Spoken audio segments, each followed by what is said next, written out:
কুমিল্লার মুরাদনগরে একই পরিবারের মা, ছেলে ও মেয়েকে প্রকাশ্যে পিটিয়ে হত্যার ঘটনায় জড়িত আরও ৬ জনকে ঢাকার বনশ্রী এলাকা থেকে গ্রেপ্তার করেছে র্যাব। এ নিয়ে মোট ৮ জনকে গ্রেপ্তার করা হয়েছে। শনিবার দুপুরে র্যাব সদর দপ্তরের মিডিয়া উইংয়ের সহকারী পরিচালক মুত্তাজুল ইসলাম গ্রেপ্তারের বিষয়টি নিশ্চিত করেন।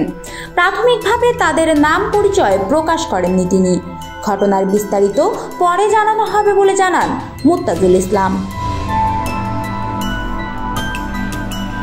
এর আগে গত বৃহস্পতিবার ৩ জুলাই সকাল ৯:৩০টার দিকে মুরাদনগরের কড়াইবাড়ি গ্রামে একটি মোবাইল ফোন চুরি ও মাদক ব্যবসার অভিযোগ তুলে একই পরিবারের ৩ জনকে পিটিয়ে ও কুপিয়ে হত্যা করে এলাকাবাসী।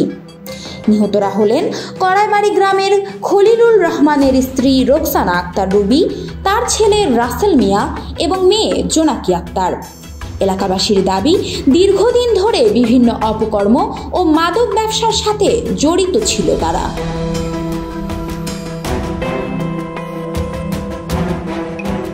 এ ঘটনার পর ২ দিন পর্যন্ত কোনো মামলা করেননি কেউ।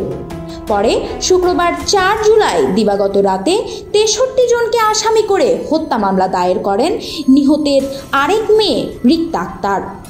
ওই রাতেই সেনাবাহিনীর ও পুলিশের যৌথ অভিযানে সবির আহমেদ এবং নাজিম উদ্দিন নামের ২ আসামিকে গ্রেপ্তার করা হয়েছে বলে জানান বঙ্গরা থানার ভারপ্রাপ্ত কর্মকর্তা ওসি মাহফুজুর রহমান।